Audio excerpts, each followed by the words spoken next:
고혜일 사장님께 그 롯데민재역사, 영등포 역사에 대해서 질의하겠습니다. 본 의원이 2012년도 국정감사 때 그 롯데 영등포 민자 역사가 당기 순이익을 이익 이용으로 계속 적립하는 것은 부당하다. 이렇게 지적을 했고, 그에 따라서 이익 이용 적립을 중단하다 보니까 엄청나게 많은 이제 배당을 받기 시작한 거 아닙니까? 네.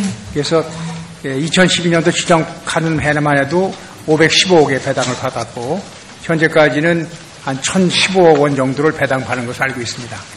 그래서 그동안 제대로 이제 제가 받던 거에 대해서는 다행이라고 생각하는데, 그 당시도 제가 지적할 적에 이익영업의 일부를 갖다가 롯데그룹의 순환투자 고리를 완성하기 위해서 투자한 것의 문제점을 지적했거든요. 알고 계십니까? 네, 제가 들었습니다. 예, 그래서 결과적으로 저 코레일한테 배당돼야 될 것 같다가 자기들의 롯데 재벌의 순환출자를 완성하는 데 썼단 말이죠. 코레일의 어떤 그 전문성이 절대, 코레일에서 파견한 직원들이나 그 사람들의 전문성이 절대 없는 상태에서 그렇게 어떻게 본다면 롯데민재 역사는 롯데그룹에 의해서 코레일의 전문성 부족을 이용해갖고 자기들의 순환출자 고리와 자기의 이윤을 추구하는 고리로 사용했다. 이렇게 볼 수가 있습니다. 그래서 그 당시에 순환출자 고리로 여건했던 롯데 손해보험 같은 경우에 지금은 상당히 손해를 보고 있죠. 알고 계십니까? 네, 그 부분까지는 제가 파악하지 못했습니다. 그 당시에 1,415억 원을 투자를 했는데 현재 가치가 259억입니다. 1,151억이 손해봤거든요. 네. 그래서 과연 이렇게 되는 경우에 그렇게 하면 롯데민자역사에서 지분에 대해서는 배당을 받는데 그 이익이익영업에서 투자한 투자회사에서의 배당을 어떻게 할 것이냐, 이런 문제에 대해서도 제가 촉구를 했었는데 그에 따른 어떤 조치를 취한 게 있습니까? 투자금에 대한 배당. 투자 금액에 대한 그 당시를 말씀하시는 지금도 거죠? 마찬가지죠. 지금은 저희가 그 지분에 따라서 배당을 받고 있습니다. 네, 그렇지 우리 않죠. 철도공사의 경우는. 자, 코레일에서 롯데민자역사에서는 지분에 따른 배당을 받지만 롯데민자역사가 롯데 계열사에 투자한 부분에 대해서는 배당을 못 받고 있지 않습니까? 네. 정확하게 좀 코레일에서 파악하고 계세요. 이게 사장이 아무 관심도 없으니까 이것이 진짜 코레일의 수익을 잡혀야 될 것이 그대로 손실로 나가고 있잖아요. 롯데라는 재벌 기업은 자기들의 순환투자를 엮어내는 고리를 활용하고 자기들의 사익을 추구하는 그런 수단으로 활용하고 있지 않습니까? 네, 그래서 롯데민자역사에 대해서 롯데 측의 지분 중에서 신동빈, 신동주 현재가 가진 개인 지분이 있는 거 알고 계십니까? 네, 제가 얼마입니까? 들었습니다. 그분들이 주식을 취득하는 과정에 대해서 코레일에서 어떤 그 대주주로서의 권한을 행사한 적이 있습니까?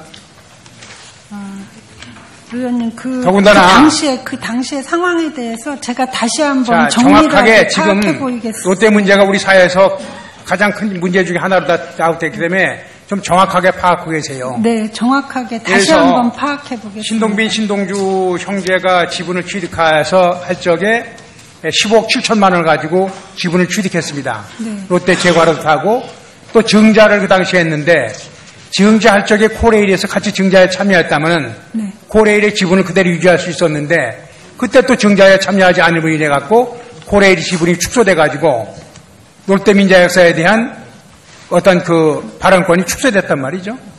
이게 모든 것이 뭔가 잘못돼 가고 있는 것이 아니냐, 네. 이용당하고 있는 것이 아니냐, 거기에 파견된 이사와 감사들의 뭘 했느냐, 이런 것들을 지적하지 않을 수가 없습니다.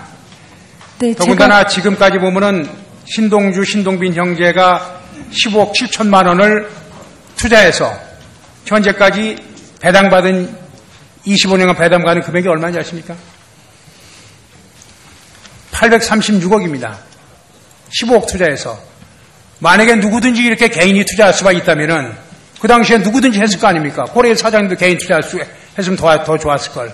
네. 이런 식으로 재벌 대기업이 자기 사익을 추구하는데 코레일은 30%의 지분을 가지고 있는 회사로서 어떤 역할도 못하고 고래에서 파견한 직원, 이사, 감사는 그들을 그런 행위를 손들어 주는데 그냥 기여만 했단 말이죠.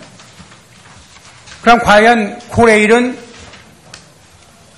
롯데민자 역사의 대주주로서 무슨 역할을 하고 있느냐? 코레에서 파견된 직원 2명은 이사, 감사 직책을 가지면서 뭘 했느냐? 어떻게 본다면 코레일에서 파견한 이사, 감사는 배임죄에 해당하는 경우도 될 수 있는 것이 아니냐 이런 생각입니다. 네, 의원님 제가 이 부분에 대해서 다시 한번 정확하게 좀 샅샅이 살펴보도록 하고요.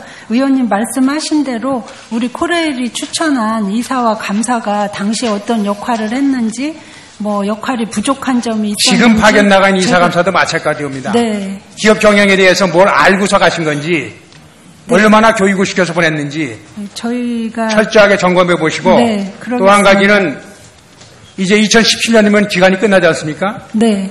그래서 그동안 이명박 정부 시절에는 이 매각 문제가 나왔었죠. 코레일이 지분을 갖다가 민간에 매각하자 이런 논란이 나왔지 않습니까? 네. 그런데 거기에 대해서 코레일에서 반대한 걸로 알고 있는데 이것을 갖다가 만약에 현재 그대로 민간 매각한다면 그동안에 롯데에서 투자한 것이나 여러 가지를 봐갖고 롯데가 매입하는 수밖에 없을 겁니다. 네. 그럼 또 특혜 논란이 나옵니다. 지난번 매각 논란이 시작이 이명박 정부 시절에 매각 논란이 시작에 저평가됐다고 제가 그렇게 강력하게 주장해서 중단시킨 적은 있습니다만은 이 문제에 대해서도 손쉽게 매각하지 않는 코레일 입장에서 여기서 엄청난 수익원입니다. 네. 쉽게 포기하지 말아 주시기 바랍니다. 네, 그렇게 하겠습니다. 네.